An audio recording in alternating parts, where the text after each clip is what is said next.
Hey guys, HDvee here, and welcome back to another video going over Pokemon Sword and Pokemon Shield.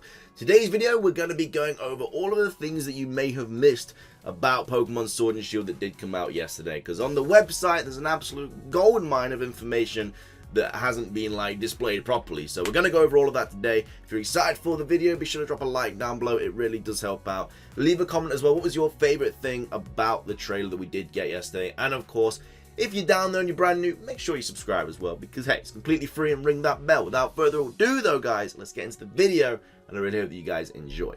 Starting things off, as I said, we're on the website, and all of these things are, they've got prizes inside, guys. They've got prizes of information. So we're going to start off with Dynamaxing, because there's a lot of information here about, not even about Dynamaxing, just about other things in general, because you probably saw the title, like SCORBUNNY, going to be a fighting type, huh? I mean, it potentially could be. It potentially could be because of these images here. So, we have SCORBUNNY down here. Now, looking at it, you're like, well, why does that make the SCORBUNNY a fighting type? What does that make him a fighting type? Well, all you have to do is look at this move down here, double kick. Now, of course, that doesn't mean that it's guaranteed to be a fighting type, ladies and gentlemen. I mean, Nidoran gets double kick. Nidoran ain't a fighting type, Nidoking ain't a fighting type, so it doesn't necessarily mean that it is going to be a fighting type Pokemon. But when you take a look at all of the star Pokemon in the past, like Popplio, for example, learns Disarming Voice or something at level 9 or something, of course, foreshadowing the Fairy type that it's going to have. Maybe that's what's happening with SCORBUNNY here as well, because as you can see, double kick is right there. It's level 15. That potentially means that SCORBUNNY could evolve into a fire fighting type. Now, of course, that leak that we did see the other day said it was going to be pure fire, but who knows? It could be wrong. We don't have a clue, really. We're just looking at what he's put down. But all I'm saying is it's quite interesting that it does have double kick there. Although, the other end of the stick, it could just be because SCORBUNNY has two huge feet and double kick just sounds like a move that it should be able to learn. So I'll let you guys decide for yourselves on that. Do you think that SCORBUNNY is going to be a fire fighting type Pokemon when it's fully evolved? Or do you think it's going to be a completely different type? But who knows?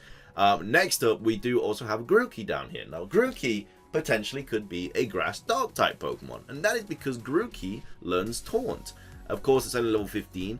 Grass Dark would be a really, really cool typing for this star Pokemon. We don't have many Grass Dark typings out there. I know we have Shiftry and Nuzleaf. I don't know if there's any more off the top of my head. But Grass Dark type, it's a pretty cool typing.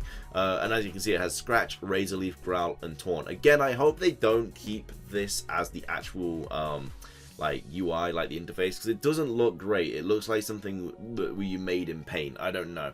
But something else that's very, very interesting about these pictures, though, is that, of course, we're in the first gym here. As we know, Milo is the first gym. He's a grass type gym, and we're going to be doing Dynamaxing and stuff like that. It says the normal type max move called Max Strike has the additional effect of lowering the speed stats of an opponent it hits. Again, information there. The max moves your Pokemon can use are determined by what kind of types of moves they know before Dynamaxing. So yeah, Dynamaxing has a bunch of different intakes. Something that I do want to talk about, there's a lot of stuff about this image. So first off, Dynamaxing does increase your stats, because as we can see, Grookey here is at level 15, has 41 HP, and now it has 61 HP. So it does increase stats.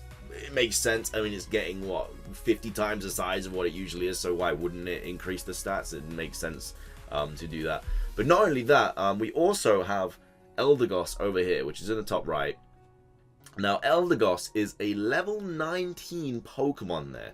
Now, as we can see, Milo has two Pokemon here. There's two slots here. So he has two Pokemon, which, you know, we usually have at the first gym. They usually have two Pokemon. It's great. It's usually an easy gym. However, though, it's level 19. That means that Milo's ace Pokemon is level 19. Now, I don't think we've had a gym whose ace Pokemon at the very start of the game is level 19. That is a very, very high level to have, because we're usually seeing them at level 12s or 13s or pushing 14 maybe. But level 19 for the first gym, that raises a bunch of questions. Does that mean that there's going to be a huge portion of the game before we even get to the first gym, allowing you to level up to those levels? Because there's quite a bit of a level gap here, 15 for Grookey and 19 for Eldegoss. So does that mean that there is going to be a huge gap between you choosing your starter and taking on the first gym, allowing you to level up to around the level 19 mark, so you can take on the gym? Of course, they do have 6 Pokemon here, so that could definitely be supported by that, because they've got a full team, you know, a level 15 start Pokemon, Maybe there is a huge part of story before we get to the first gym. Or on the other side of things, maybe this game is just very, very difficult, and maybe they have upped the levels of the gym leaders and the Elite Four and all the trainers and stuff to combat like how difficult the game will be.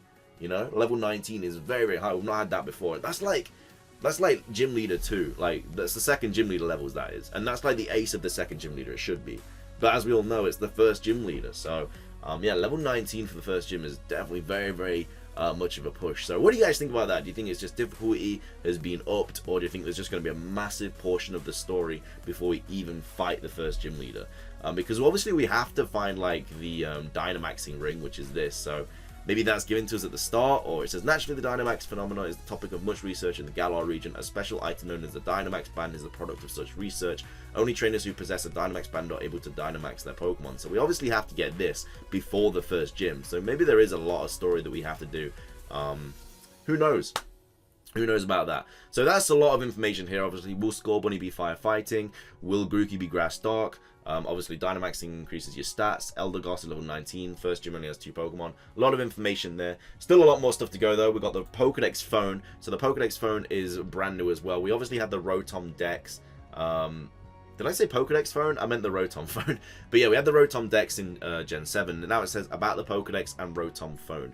Any Pokemon that you find or catch during your adventure will have its information registered in the Pokedex.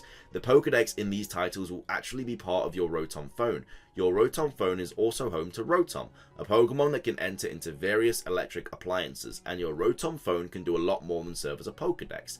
So here we see, for example, you can attach it to your bike to make it move faster on land, or it can even help you travel over water. We did see the trailer, the person pedaling their bike over the water, so that's going to be very interesting. Maybe it has something to do with this thing here, clicking Y. Maybe that'll like summon the Rotom phone, and it'll allow you to obviously speed up your bike or whatever. I mean, we're gonna need something that allows you to speed up a lot, because we saw how big the wide area is. It's absolutely huge. There's loads of different climates there and everything like that. There's snow, there's deserts, there's grassy lands like this. So there's a lot of places to cover there, just for that.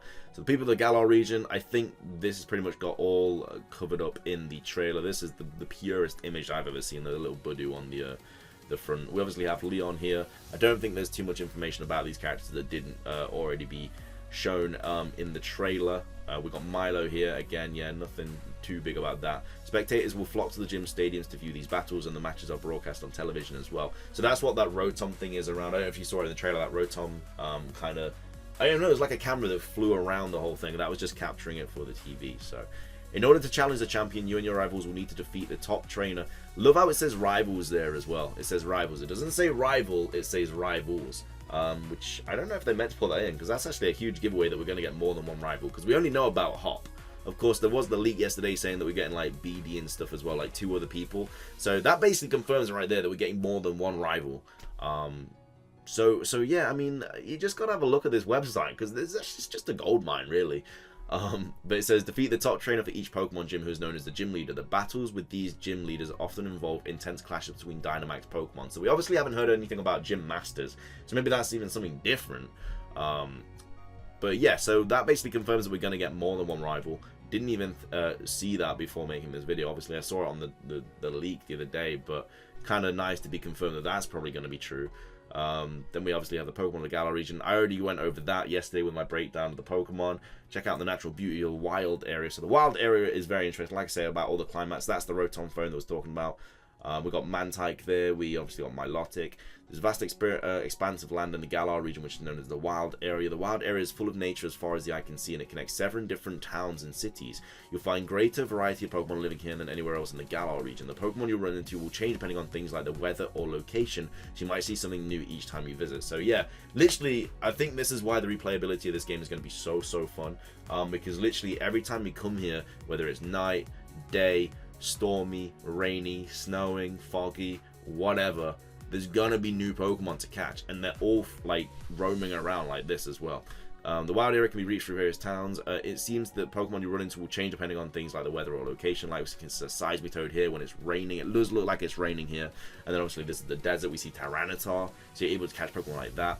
Have a look around the wild area. While in the wild area, you'll be able to control the camera in order to explore the vast... Okay, so we all know about that. That's really cool. Still have this thing popping up here as well, so maybe that is the Rotom phone. That's very, very interesting. Then participate in max raid battles. This is pretty much the last thing. Don't get too confident. Blah, blah, blah. What's this? Corrupting with your allies is key to victory. Even catching the Pokemon is super dynamic. The wild Dynamax Pokemon will seem to be very, very similar in the wild area. So again, more reasons to do the wild area. We got Steenie here. We got Lantern. For example, you can face Steenie when it's sunny and Lantern when it's raining. Very, very interesting as well. Team up with all sorts of people as you face all sorts of Dynamax Pokemon. You can jump. You can join when people are near you. Yeah, so basically saying you can do locally or online. No, if 3 other trainers aren't available and participate in max raid battles, support trainers will automatically be added to your side to help you battle the wild Dynamax Pokemon. So you don't even need like a full lobby. You'll get like AIs. Enrollment in Nintendo Switch Online paid service is required to play online. Yeah. So pretty much everything there to talk about. Like I said, a lot of big talking points. More than one rival. SCORBUNNY might be fighting. Grookey might be dark. First gym is very, very high leveled. Could be to do with the story or could be to do with the difficulty. And yeah, Rotom phone as well. So I hope I, you know, showed you guys some information that you didn't know. It's nice to know that we're going to get more than one rival. That's basically confirmed. So I wonder when they come into the story. And I wonder if they all have a different start Pokemon as well. Who knows? It'd be kind of interesting if there is you and then 3 other rivals, because then you'll probably have to do a raid battle, something like that. Maybe that's the tutorial on the first one, so that makes sense. That's going to be everything for this video, though, guys. I really hope you enjoyed it. If you did, be sure to drop a like down below. Leave a comment. What do you guys think about everything I said? Let me know your thoughts and feelings on it. And, of course, subscribe as well if you're brand new. That's everything from me, though, guys. Thank you so much for watching. Have an amazing rest of your day. Until next time, peace.